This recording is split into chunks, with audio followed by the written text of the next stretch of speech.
Hello my dear students, आज की class में हम लोग पढ़ेंगे सेमीकंडक्टर का एक ऐसा टॉपिक ट्रांजिस्टर के बारे में जिसको हाल फिलहाल में सीबीएसई ने हटा दिया है अपने सिलेबस के।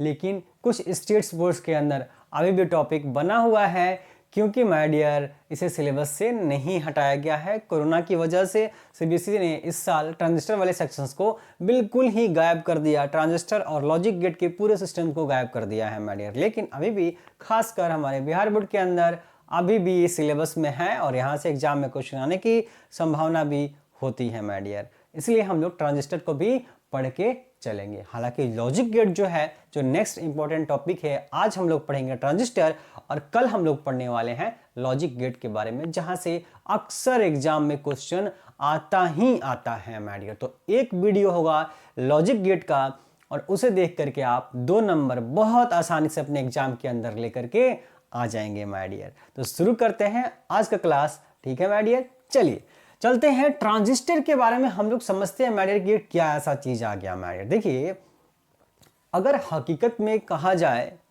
तो ट्रांजिस्टर इलेक्ट्रॉनिक्स दुनिया में क्रांति लाने वाली मशीन बन गई, या यंत्र कह लिए आप, ऐसी चीज आ गई। जिस तरीके से फैराडे आए इलेक्ट्रोमैग्नेटिक इंडक्शन के बारे में उन्होंने बातें बताई कि भाई अगर किसी कॉइल को अगर आप चेंज करते हैं मैग्नेटिक फील्ड के अंदर तो उसका फ्लक्स चेंज होता है और उसमें करंट इंड्यूस हो जाता है।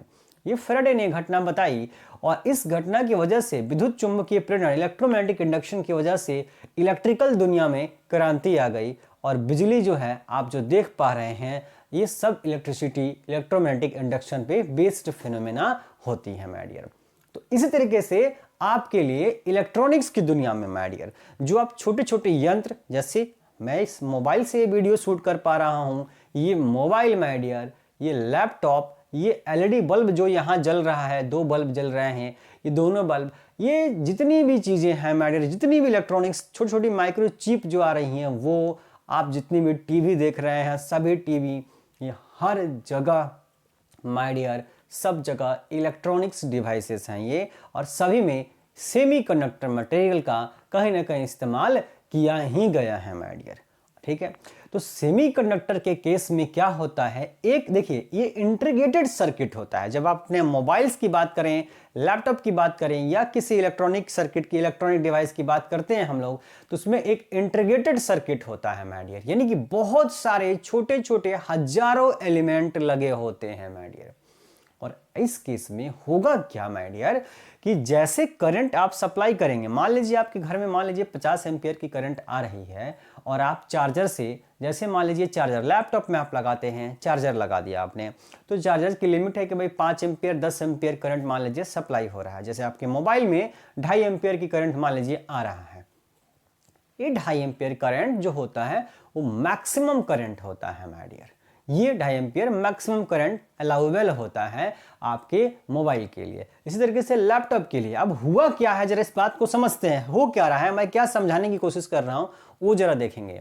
देखिए, जो आपके मशीन लगा हुआ है, बहुत सारे हजारों पार्ट्स आपके मोबाइल में या लैपटॉप के अंदर या किसी भी इलेक्ट्रॉनिक सामान के अंदर लगे हुए हैं, उसमें सभी को अलग अलग करंट की जरूरत होती है, क्योंकि सभी कोई अलग एलिमेंट से बना हुआ है, कुछ अलग एलिमेंट से बना हुआ है, सबका वर्क फंक्शन भी अलग अलग है, सबका काम भी अलग अलग है, और इसीलिए सबको अलग अलग करंट की जरूरत पड़ती है। लेकिन माय डियर, जब हम वायर से आप कनेक्ट करते हैं तो सबको एक ही करंट चला जाएगा। मेरी बात सुनिए, अगर एक घर में अगर 10 बल्ब हम लगा रहे हैं और करंट हम 100 एम्पियर का सप्लाई कर दिए तो 100 एम्पियर सबको चला गया। लेकिन मैं ये कह रहा हूं कि किसी बल्ब को जरूरत थी 10 एम्पियर की, किसी को 50 एम्पियर की, किसी को 100 एम्पियर की, किसी को 20 एम्पियर की, आपने भेज दिया 100 एम्पियर करंट। ऐसे केस में क्या होगा, जिसको 100 एम्पियर चाहिए वो तो जलेगा, जिसको 50 एम्पियर चाहिए हो सकता है वो भी जलेगा, और किसी को अगर माय डियर 5 एम्पियर करंट चाहिए और आपने क्या कर दिया, उसको 100 एम्पियर भेज दिया, तो उसकी लिमिट से कई गुना ज्यादा आपने करंट सप्लाई कर दिया है, और ऐसे केस में उसका जलना, उसका खराब होना एकदम लाजिम है माय डियर। तो इस केस के लिए जैसे हमारा जो सर्किट है उसमें भी ऐसे ही पार्ट्स लगे हुए हैं, बहुत छोटे छोटे पार्ट्स लगे होते हैं और सबको अलग अलग करंट की जरूरत होती है, लेकिन हम करंट तो सप्लाई एक ही करते हैं। तो बोला अगर ऐसा होगा तो सारे एलिमेंट्स जो है काम नहीं कर पाएंगे, बहुत सारे एलिमेंट जल जाएंगे, खराब हो जाएंगे। तो इसीलिए ट्रांजिस्टर का निर्माण होता है और ट्रांजिस्टर इलेक्ट्रॉनिक्स दुनिया में क्रांति ला के रख देता है। क्या करता है? ये इलेक्ट्रॉनिक सर्किट्स, इंटीग्रेटेड सर्किट इसी के द्वारा पॉसिबल हो पाता है। एक अगर इंटीग्रेटेड सर्किट में हजारों एलिमेंट हैं, अगर सबको अलग अलग करंट की जरूरत है, तो अगर हम ट्रांजिस्टर का इस्तेमाल करते हैं तो ट्रांजिस्टर करंट कंट्रोलिंग डिवाइस होता है। ये कंट्रोल करता है करंट को, अलाउ करता है करंट को, कितना करंट किसको चाहिए, जितना करंट जिसको चाहिए उतनी ही करंट उसको पास होने देगा माय डियर। तो ट्रांजिस्टर का इस्तेमाल हम लोग बेसिकली इसलिए करते हैं कि हम किसी इलेक्ट्रॉनिक डिवाइस के अंदर करंट को कंट्रोल कर सके बहुत आसानी से, क्योंकि इलेक्ट्रॉनिक डिवाइस में हमें बहुत स्मॉल अमाउंट ऑफ करंट की जरूरत पड़ती है। बहुत छोटे छोटे पार्ट्स होते हैं, हो सकता है आप आंख से देखें तो आपको दिखे भी नहीं, इतने छोटे छोटे पार्ट्स होते हैं, और वहां पे हम लोग इस्तेमाल करते हैं ट्रांजिस्टर का माय डियर।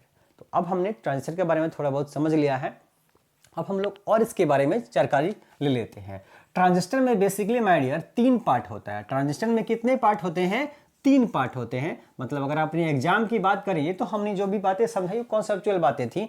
अब जो है एग्जाम की व्यू से अगर चर्चा करें कि भाई क्या एग्जाम में आएगा और हमको क्या लिखना है, तो ट्रांजिस्टर से अगर कभी क्वेश्चन आएगा तो हमें बताना होगा सबसे पहले कि ट्रांजिस्टर के कितने पार्ट्स होते हैं, कितने कंपोनेंट होते हैं। आप कहते हैं तो इसके 3 कंपोनेंट होते हैं। कौन कौन? एक कंपोनेंट का नाम होता है माय डियर जिसको हम लोग एमिटर बोलते हैं, दूसरा बेस होता है और तीसरा कलेक्टर होता है। ये एमिटर का मतलब है उत्सर्जक, उत्सर्जित करने वाला। बेस का मतलब हो गया आधार या आधारी कह लीजिए, जो भी कह लीजिए, और कलेक्टर मतलब ग्रहण करने वाला, तो ग्राही बोलते हैं इसको। तो 3 पार्ट होते हैं किसके अंदर? ट्रांजिस्टर के अंदर 3 पार्ट, यानी कि एक ऐसा डिवाइस होगा, ऐसे कुछ करके देखेंगे, और इसमें 3 ऐसे केबल लगा हुआ है। ये ट्रांजिस्टर है। ये आपका एमिटर हो गया, ये बेस हो गया, ये कलेक्टर। ये एमिटर, ये बेस, ये कलेक्टर। 3 टर्मिनल वाला सॉलिड स्टेट डिवाइस होता है।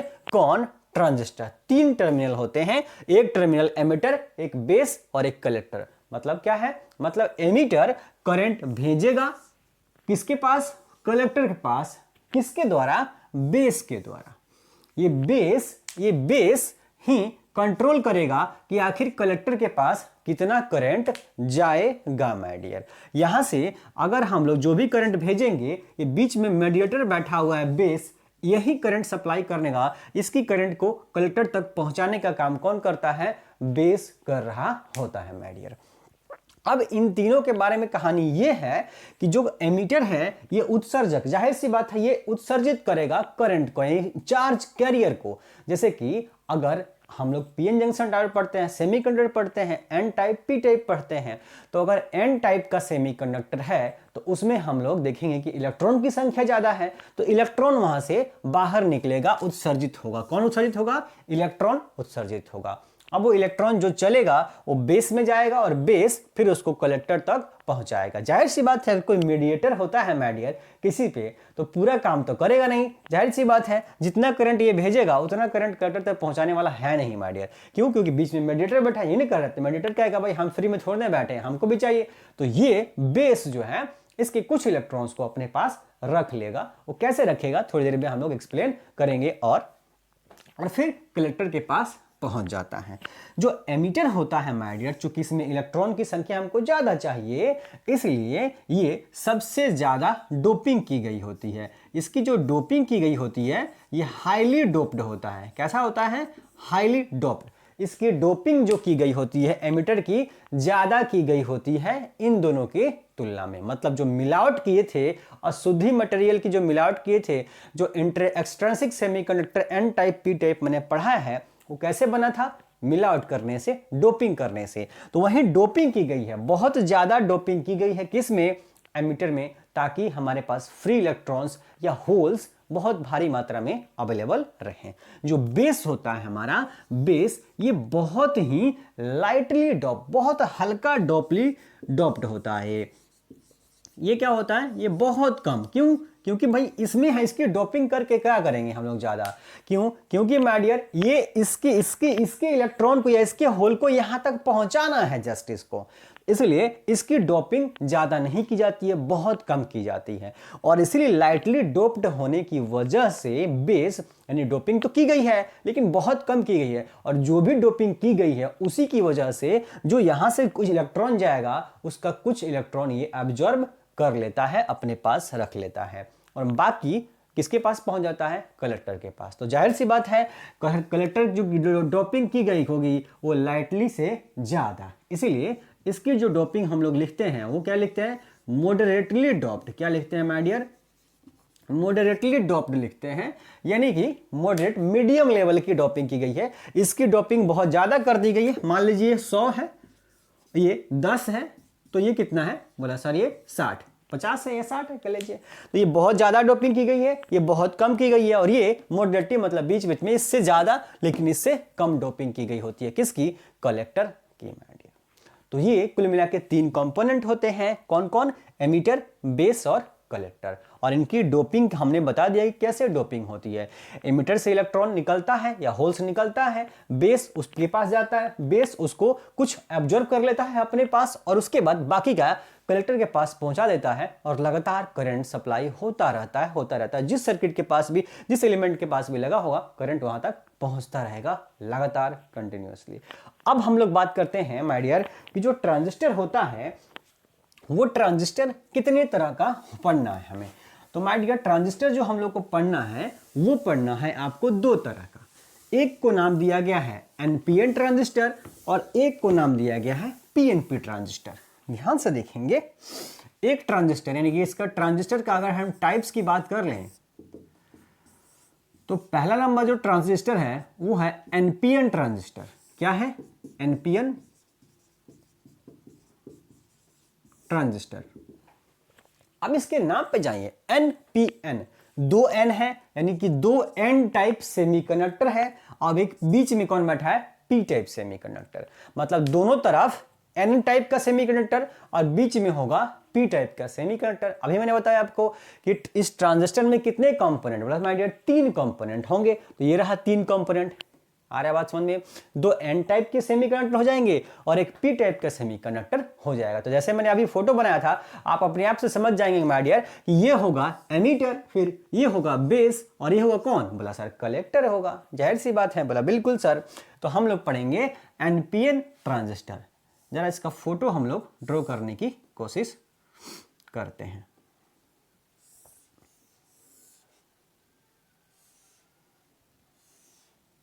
ये है एन, ये है पी, ये है एन। एनपीएन, जो एनपीएन होता है उसको हम लोग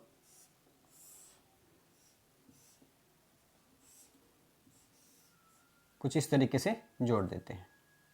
तो ये जो होता है एन एमीटर होता है, ये एन कलेक्टर होता है, और ये पी जो होता है वो बेस होता है। इस बैटरी को हम नाम देते हैं एमीटर बेस सर्किट। ये एमीटर है, ये बेस है। तो एमीटर और बेस को जोड़ने वाला जो सेल होगा उसका नाम VEB जोड़ देंगे, और ये होगा VCB। ये कलेक्टर और बेस, कलेक्टर बेस को जोड़ने वाला VCB और एमीटर बेस को जोड़ने वाला VEB होता है। ठीक है, यहां से करंट IE जनरेट होता है,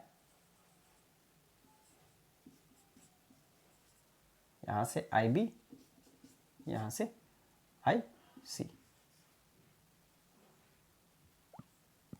N से क्या होगा, इलेक्ट्रॉन आगे की तरफ चलेगा,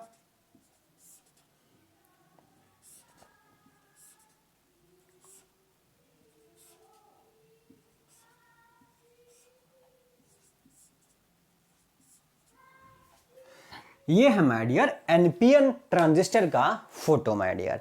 ठीक है, ये एनपीएन ट्रांजिस्टर। अगर कभी हमसे पूछा जाए कि एनपीएन ट्रांजिस्टर का सिंबल क्या हो सकता है, अगर ऑब्जेक्टिव क्वेश्चन में कभी पूछ दिया कि भाई एनपीएन ट्रांजिस्टर का सिंबल क्या होता है, तो सिंबल कुछ इस तरीके से हम लोग बनाते हैं।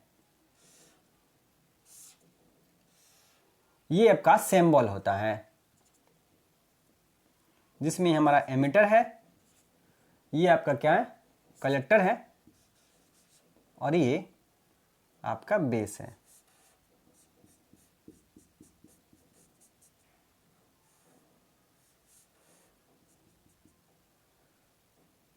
जो एरो लगाया गया है ये ऊपर की ओर लगाया गया है, इसका खास ख्याल रखेंगे क्योंकि कहानी एरो की ही है। ठीक है, ये है सिंबल, एनपीएन ट्रांजिस्टर का ये सिंबल है। सिंबल में आपको बनाते वक्त ध्यान रखना है भाई एमिटर, कलेक्टर, बेस, ये तीन चीजें तो होनी है, लेकिन जो एमिटर का जो डायरेक्शन है करंट का वो अपवर्ड, ऊपर की ओर होनी चाहिए। अगर ऊपर की ओर है तो एनपीएन ट्रांजिस्टर है। अगर सेम फोटो, ये सेम फोटो में अगर ये डायरेक्शन हम नीचे की ओर कर दें तो पीएनपी ट्रांजिस्टर बन जाएगा, नेक्स्ट वाला हो जाएगा। अगर डायरेक्शन चेंज कर देंगे तो पीएनपी ट्रांजिस्टर। इसलिए आप खास ख्याल रखेंगे, अगर क्वेश्चन में आता है कि सिंबल बताने के लिए, तो अगर एनपीएन का पूछा है तो करंट डायरेक्शन ऊपर की ओर, अगर पीएनपी पूछ रहा है तो करंट डायरेक्शन नीचे की ओर जस्ट ड्रॉ कर देना है हमें माय डियर। ठीक है, तो अब इस एनपीएन ट्रांजिस्टर के अंदर क्या होता है, इस चीज को एक बार हम लोग समझ लेते हैं। एनपीएन ट्रांजिस्टर में देखेंगे क्या होगा कि ये जो सेल है, देखिए ध्यान से, ये माइनस, ये प्लस, ये माइनस, ये प्लस, ध्यान से देखेंगे। ये जो एमिटर है ये कौन सा टाइप है, बोला एन टाइप है सर। और एन टाइप को आपने किससे जोड़ा है, इस सेल के माइनस से। तो एन को माइनस से जोड़ोगे तो फॉरवर्ड बायसिंग, पी को प्लस से, एन को माइनस से जोड़ दिया। एन मतलब निगेटिव और निगेटिव को निगेटिव से, पी मतलब पॉजिटिव, पॉजिटिव को पॉजिटिव से जोड़ दोगे तो फॉरवर्ड बायसिंग। अगर उल्टा कर दिया तो रिवर्स बायसिंग माय डियर। तो बोला सर यहां पे कौन सा केस है, बोला फॉरवर्ड बायसिंग। और हमेशा आपको याद रखना है कि जो एमिटर होगा, जो हमेशा एमिटर होगा माय डियर, एमिटर वो ऑलवेज किस में होगा, फॉरवर्ड बायसिंग में। ऑलवेज एमिटर किस में होगा, फॉरवर्ड बायसिंग में होना है। जो कलेक्टर होगा वो कलेक्टर हमेशा रिवर्स बायसिंग में, एमिटर हमेशा फॉरवर्ड बायसिंग में। एमिटर फॉरवर्ड बायसिंग में, कलेक्टर हमेशा रिवर्स बायसिंग में होना है। तो ये है माय डियर, क्योंकि एमिटर अगर फॉरवर्ड में होगा तभी ना करंट सप्लाई करेगा माय डियर, और कलेक्टर रिवर्स में होगा तो करंट रिसीव करेगा, केवल करंट सप्लाई नहीं करेगा। बोला यही होना है माय डियर।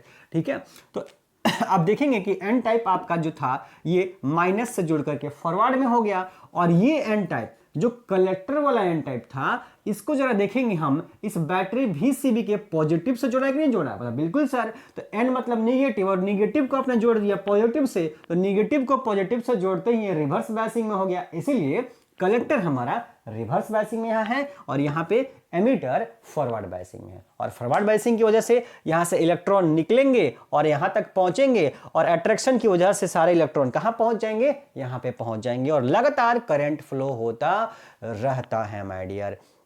अब मेरी बात को ध्यान से सुनेंगे क्या होने वाला है, और यहाँ पे माय डियर, क्योंकि पीएनपी ट्रांजिस्टर अलग नहीं है, बिल्कुल हूबहू जो यहाँ बातें बता रहा हूँ सेम बात है। केवल पीएनपी कर देंगे तो केवल पी दो गो पी हो जाएगा, और कुछ खास फर्क पड़ने वाला है नहीं। एनपीएन मेन है, एनपीएन आपको समझना है। एन से जैसे आप ऐसा कर देंगे फॉरवर्ड बायसिंग हो जाएगा, यहां से इलेक्ट्रॉन चलना शुरू करेगा। जैसे यहां से इलेक्ट्रॉन इस पी में पहुंचेगा तो बोला सर पी में तो होल्स होते हैं, बिल्कुल सर, पी में जो होते हैं वो होल्स होते हैं। तो जैसे यहां से इलेक्ट्रॉन यहां पहुंचेगा वहां पे होल्स मौजूद हैं पी में, इसीलिए उन होल्स के साथ वो मिल करके इलेक्ट्रॉन डिफ्यूज हो जाएगा माय डियर। पर सारे नहीं होंगे, बहुत कम होंगे। ध्यान से सुनिए, अगर n से 100 इलेक्ट्रॉन, अगर n से 100 इलेक्ट्रॉन p में गया है तो यहां से 95 इलेक्ट्रॉन c में पहुंच गया, कलेक्टर में पहुंच गया। मात्र 5 ही इलेक्ट्रॉन इस p में रुक गया है और होल्स के साथ डिफ्यूजन उसका हो गया है। इलेक्ट्रॉन होल्स मिलते हैं पीएन जंक्शन डायोड में, आपने पढ़ा है। यहाँ तो दो को डायोड है, दो को जंक्शन है, एक यहाँ जंक्शन बन रहा है और एक यहाँ जंक्शन, ये भी तो जंक्शन है, ये भी तो जंक्शन है, दो को जंक्शन है। इस जंक्शन को बोलेंगे एमिटर बेस जंक्शन और इस जंक्शन को बोलेंगे collector base junction my dear. ठीक है, दो जंक्शन है माय डियर यहाँ पे। तो यहां से 100 इलेक्ट्रॉन चला, 5 इलेक्ट्रॉन यहां रह जाएगा, 95 इलेक्ट्रॉन कलेक्टर के पास पहुंच जाएगा। बोला सर ऐसा क्यों हुआ, 100 निकला तो 5 ही को क्यों रुका, 95 क्यों पहुंच गया? बोला इसलिए सर क्योंकि जो आपने पी की टाइप जो बेस बना रखा है वो बेस बहुत पतला होता है और लाइटली डोप्ड होता है। एक तो आपने डोपिंग उसकी नहीं की है, उसके पास एक्स्ट्रा चार्ज कैरियर है ही नहीं माय डियर, और दूसरी उसकी विड्थ तो चौड़ाई है वो बहुत कम है। देखिए इनकी तुलना में चौड़ाई बहुत कम है। अब जब चौड़ाई बहुत कम है तो जो यहां से इलेक्ट्रॉन चलेंगे वो तुरंत फटाक से इसको पार कर जाएंगे। अगर ज्यादा गैप होता तब ना आपको गैप को पार करने में ज्यादा समय लगता, और जब समय ज्यादा लगता तो उसको डोपिंग होने के उसके डिफ्यूजन होने के लिए समय मिलता, और समय मिलता तो हो सकता था कि ज्यादा से ज्यादा इलेक्ट्रॉन डिफ्यूज कर जाए। पर इसका विड्थ बहुत पतला है, टाइम ही नहीं मिल पा रहा है डिफ्यूजन के लिए माय डियर। इसलिए मैक्सिमम इलेक्ट्रॉन कहां पहुंच जाएंगे, इस एन टाइप कलेक्टर में पहुंच जाएंगे, इसके पतले और इसके लाइटली डोप्ड होने की वजह से माय डियर। अब जब एन टाइप में कलेक्टर पे पहुंच गए हैं इलेक्ट्रॉन्स, तो इसको आपने पॉजिटिव से जोड़ रखा है, तो पॉजिटिव और नेगेटिव में अट्रैक्शन होगा इलेक्ट्रॉन्स में। यहां जो इलेक्ट्रॉन पहुंच रहे हैं उस इलेक्ट्रॉन का इस पॉजिटिव के साथ अट्रैक्शन होगा और इलेक्ट्रॉन इधर की ओर यहां आएंगे। जब इलेक्ट्रॉन इधर की ओर आएंगे तो आपको पता है कि जो करंट का डायरेक्शन होता है वो इलेक्ट्रॉन के मूवमेंट के अपोजिट में होता है। इसीलिए जब करंट यहां से यहां आ रहा होगा तो करंट का डायरेक्शन यहां से यहां जा रहा होगा। इसीलिए यहां पे आईसी करंट, कलेक्टर करंट का निर्माण होता है, क्योंकि करंट तो यहां आ ही रहा है, इलेक्ट्रॉन तो आ ही रहा है, इलेक्ट्रॉन के अपोजिट में कलेक्टर करंट ऊपर आईसी कलेक्टर करंट का निर्माण हो गया है माय डियर। अब ध्यान से देखेंगे माय डियर, जब यहां से एक इलेक्ट्रॉन यहां पी की तरफ मूव किया, वैसे ही सेम उसी टाइम पे माय डियर क्या होता है, इस निगेटिव टर्मिनल से एक इलेक्ट्रॉन इस एन टाइप में इंटर कर जाता है। ध्यान से सुनिए, जब यहां से एक इलेक्ट्रॉन पी में पहुंचता है उसी टाइम में इसके निगेटिव टर्मिनल से एक इलेक्ट्रॉन यहां पे पहुंच जाता है। एक इलेक्ट्रॉन कम हुआ, एक इलेक्ट्रॉन पहुंच गया, ताकि कंटिन्यू सर्किल बना रहे माय डियर, करंट फ्लो होता रहे। अब जैसे यहां से इलेक्ट्रॉन, बोला इसके पास कहां से इतना सारा इलेक्ट्रॉन आएगा, बोला माय डियर जब यहां से इलेक्ट्रॉन यहां जाएगा, यहां से जैसे पी में जाएगा, अब पी में जब डिफ्यूजन होगा तो पी में जैसे डिफ्यूजन होता है माय डियर, डिफ्यूजन होने की वजह से इलेक्ट्रॉन उसका होल्स, पी का होल्स कम हो जाता है। तो जब पी का होल्स कम होगा तो उसका बॉन्ड टूटेगा, और बॉन्ड टूट के इलेक्ट्रॉन और होल्स आजाद हो जाएंगे, और जो इलेक्ट्रॉन है, इलेक्ट्रॉन पी का, वो इसके पॉजिटिव से जुड़ा होने की वजह से इलेक्ट्रॉन आकर्षण के कारण यहां पहुंच जाएगा। जब ये इसका बॉन्ड टूटेगा, कब टूटेगा, जब डिफ्यूज हो जाएगा, इसका एक इलेक्ट्रॉन इसके साथ डिफ्यूज हो जाएगा, तब बॉन्ड टूटेगा। बॉन्ड टूटेगा तो इलेक्ट्रॉन होल्स आजाद होंगे, और इलेक्ट्रॉन्स अट्रैक्शन की वजह से इस पॉजिटिव के पास पहुंच जाएगा, और जब पहुंचेगा तो इलेक्ट्रॉन के अपोजिट मूवमेंट में करंट, बेस करंट जनरेट हो जाएगा। अब चूंकि यहां पे डिफ्यूजन बहुत कम होता है बेस में, इसलिए बेस करंट बहुत मामूली जनरेट होता है। और जब यहां से एक इलेक्ट्रॉन यहां पहुंचता है उसी टाइम पे यहां से एक इलेक्ट्रॉन इसमें इंटर कर जाता है, और ऐसे केस में जब इलेक्ट्रॉन इधर चलेगा तो इसके ऑपोजिट में एमिटर करंट आई का निर्माण हो जाता है माय डियर। तो एमिटर करंट कहां से आया, बेस करंट कहां से आया, कलेक्टर करंट कहां से आया, मैंने आपको एक्सप्लेन कर दिया माय डियर। अब टोटल करंट कितना होगा, बोला माय डियर टोटल करंट के लिए लगाना पड़ेगा किरचॉफ्स का नियम, जिसको आपने पढ़ लिया करंट इलेक्ट्रिसिटी चैप्टर के अंदर माय डियर। अगर यहां पे देखेंगे इस एम पॉइंट पे ध्यान दीजिए, एम पॉइंट पे अगर आप किरचॉफ्स का नियम लगाते हैं तो आप देखेंगे कि सर कि एम पर आई, इधर से करंट आ रहा है, कौन आ रहा है माय डियर, आई ई यहां पे जा रहा है एम पे, और एम से आई बी निकल रहा है, और एम से ही आई सी इधर ऊपर की ओर निकल रहा है। मतलब एम पॉइंट पे आ रहा था करंट आई ई और जा रहा था आई बी और आई सी। तो किरचॉफ्स का जंक्शन लॉ क्या कहता है कि जितना करंट आएगा सर्किट के किसी जंक्शन पर उतना करंट बाहर निकल जाएगा माय डियर। इसका मतलब आई आ रहा है और जा कौन रहा है, आई बी प्लस आई सी। तो आई बराबर होगा किसके, आई बी प्लस आई सी के बराबर होता है। तो ये था एनपीएन ट्रांजिस्टर का मैकेनिज्म, कैसे काम होता है। लगातार यहां से करंट फ्लो होता रहेगा, लगातार करंट फ्लो होता रहेगा, और जो भी आपने सर्किट में बॉल वगैरह लगा रखा है बिल्कुल लगातार जलता ही रहेगा माय डियर। बिल्कुल हूबहू आपके पीएनपी ट्रांजिस्टर के साथ होता है माय डियर। नेक्स्ट जो हमारा है सेकंड नंबर, पीएनपी ट्रांजिस्टर। मैं इसको थोड़ा सा मिटा देता हूं, या मिटाने की जरूरत नहीं है, आप बगल में देख सकते हैं। Second number